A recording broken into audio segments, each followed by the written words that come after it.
For a long time, she believed her marriage was normal. Not perfect, not the kind you see in movies, but steady enough to feel safe. They had built a life together, shared mornings with quiet cups of tea, evenings spent in the same room even if they weren't always talking, and routines that felt familiar rather than exciting. It wasn't passionate every day, but it was comfortable, and she told herself that comfort was its own kind of love. Lately, though, something had shifted. It wasn't obvious at first, just small things that didn't quite fit. He started coming home later than usual, offering quick explanations that sounded reasonable but felt strangely rehearsed. When she spoke, he listened, but not really. His eyes often drifted, his attention pulled somewhere else she couldn't see. Conversations that once flowed easily now ended quickly, replaced by silence that lingered longer than it should. She noticed the way his phone was always within reach, the screen turning dark the moment she walked into the room. Messages that used to be read openly were now answered in private. When she asked simple questions, his answers came too quickly or not clearly enough, leaving her with more uncertainty than reassurance. At first, she told herself she was overthinking. People change, routines shift, work becomes stressful. There were countless explanations that didn't involve anything serious. She repeated those thoughts to herself whenever doubt tried to settle in. After all, this was her marriage. Trust wasn't something you questioned without reason. Still, the feeling didn't completely go away. It stayed quietly in the background, growing just enough to be noticed but not enough to be confronted. Then one evening, as he adjusted his tie in front of the mirror, he mentioned it casually. An important meeting, he said. At a hotel across the city. It would take a few hours, maybe longer. She nodded, pretending it sounded ordinary. But something about it didn't feel right.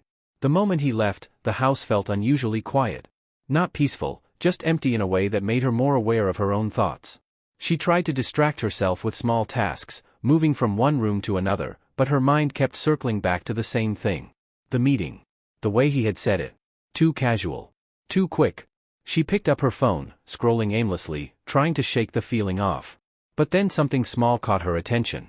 Earlier that evening, while he was getting ready, his phone had lit up on the table. Just for a second. Long enough for her to notice a name she didn't recognize, and a message that didn't look like it belonged to a meeting. It wasn't clear, just a few words, but the tone had felt different. Personal. At the time, she had ignored it.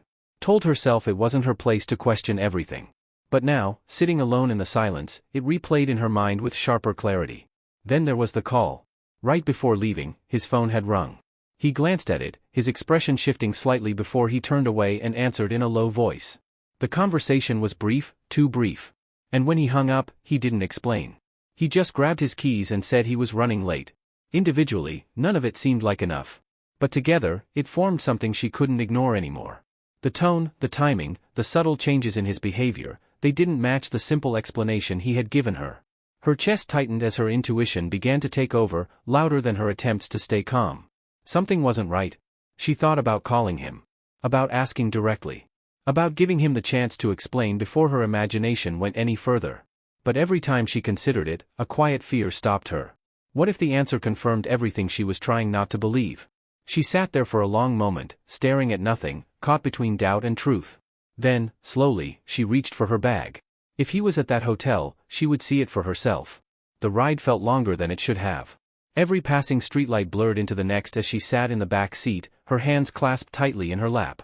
She kept checking the time, then looking out the window, then back at her phone, as if any of it could calm the storm building inside her. It didn't.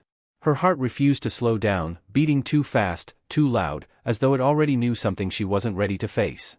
Her thoughts wouldn't stay still. They moved in circles, jumping from one possibility to another, never settling. Maybe she was wrong. Maybe this really was just a meeting, something ordinary that she had turned into something bigger in her mind. Maybe she would walk into that hotel, see him sitting with colleagues, and feel foolish for doubting him.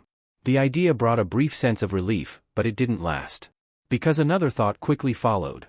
What if she wasn't wrong? What if everything she had noticed, the distance, the secrecy, the late nights, was leading to something she had been trying to ignore all along? The image formed in her mind before she could stop it. Him with someone else. Laughing. Comfortable. The way he used to be with her. She swallowed hard, her throat dry. She didn't know which possibility scared her more, being wrong and feeling ashamed, or being right and watching her world fall apart in front of her. The car slowed, then stopped. "We're here," the driver said casually. She blinked, pulled back into the present. The hotel stood tall in front of her, its glass doors reflecting the city lights, elegant and indifferent to the chaos inside her. For a moment, she didn't move. Her hand hovered near the door handle, her breath uneven. This was it. No more guessing. No more imagining. She stepped out, her legs feeling heavier than they should, and walked toward the entrance. As the doors opened and she entered the lobby, her heart pounded harder than ever, because whatever waited inside, she was about to face it. The lobby was quieter than she expected. Soft lighting reflected off polished floors, and the faint sound of distant conversations blended into the background. For a moment, everything felt strangely calm, almost unreal compared to the chaos inside her. She stepped in slowly, her eyes scanning the space, searching without knowing exactly what she was looking for. She chose a spot near one of the pillars, partially hidden but with a clear view of the seating area. Her hands felt cold, her fingers lightly gripping her bag as she tried to steady her breathing. People moved around her, guests checking in, staff walking past, but none of it mattered. Her focus was fixed on one thing. On him. It didn't take long. There he was, sitting comfortably in one of the lounge chairs. Not in a meeting. Not surrounded by colleagues or documents or anything that resembled work. He looked relaxed. At ease. The kind of ease she hadn't seen in him for weeks. Her chest tightened instantly. She watched as he glanced at his phone, then toward the entrance, a faint smile forming on his face. It wasn't forced. It wasn't distracted. It was real. And then she saw her. A woman walked in, confident, composed, her presence immediately drawing his attention. He stood up the moment he noticed her, his entire expression shifting in a way that made everything inside her fall silent. Time seemed to slow down. Their eyes met, not his and his wife's, but his and the other woman's. The way he looked at her, it was familiar. Too familiar. It was the look he used to give her. Something inside her cracked. Her breath caught, her body refusing to move as the truth unfolded right in front of her, undeniable and clear. The space between them felt like a distance she could never cross again. She stood there, frozen, as the reality she had feared quietly became real. For a few seconds, she couldn't feel her legs. It was as if her body had disconnected from her mind, refusing to accept what her eyes had already seen. But then something shifted inside her, something sharper than the shock, stronger than the fear. She moved. Each step toward them felt heavy, deliberate, impossible to stop. Her heartbeat echoed in her ears as she closed the distance, until she was standing right in front of them. They didn't notice her at first. He was smiling, saying something low to the woman, his posture relaxed in a way she hadn't seen in weeks.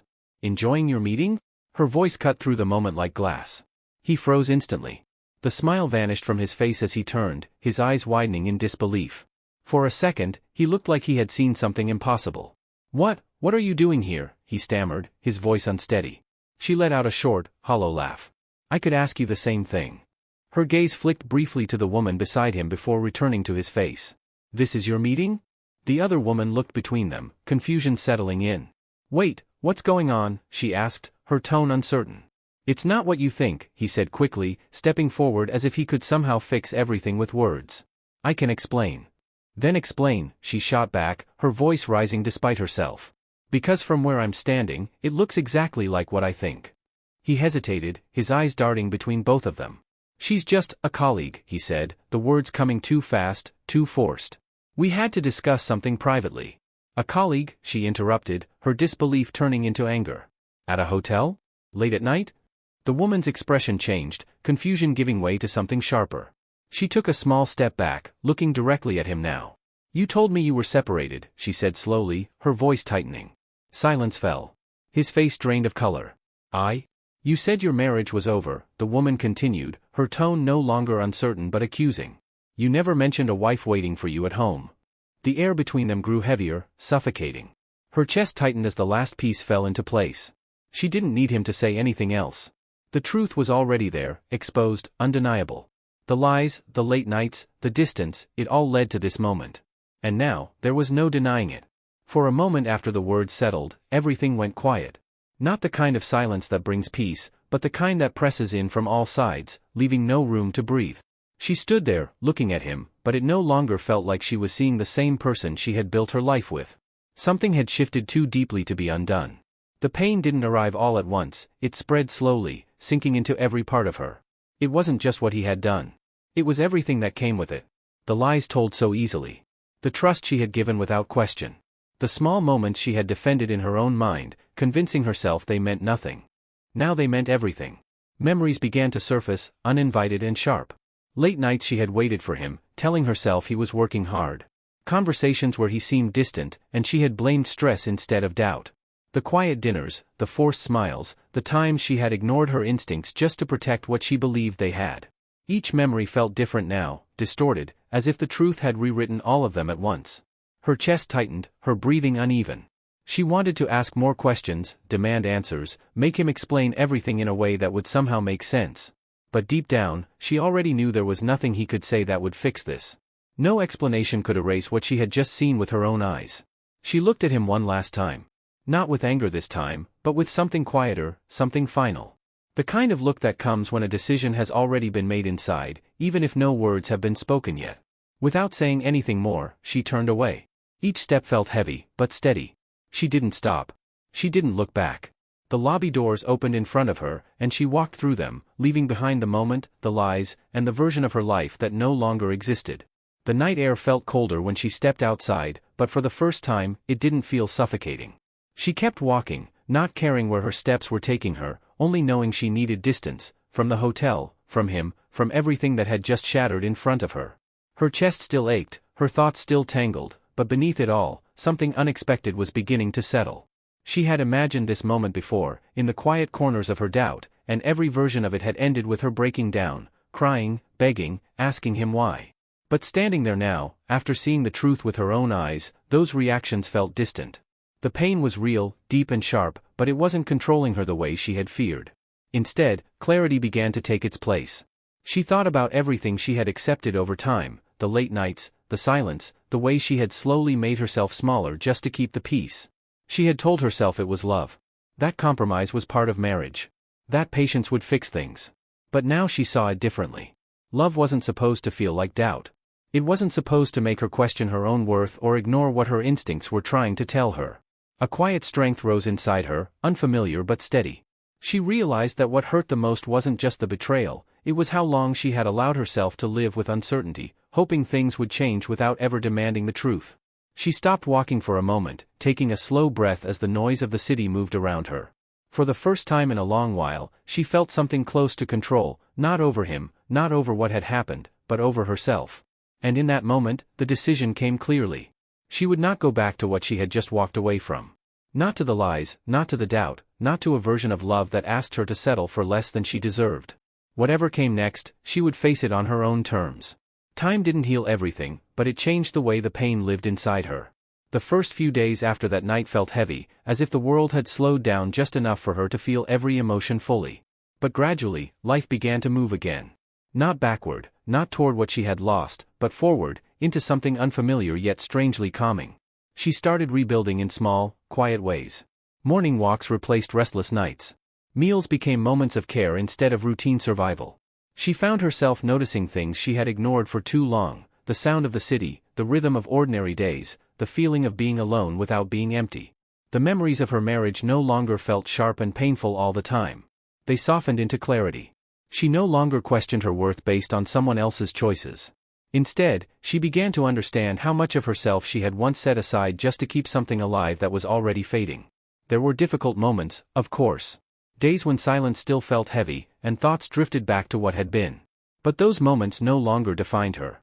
They passed, like waves that no longer had the power to pull her under. In their place came something steadier, self-respect. Awareness. Peace that didn't depend on anyone else.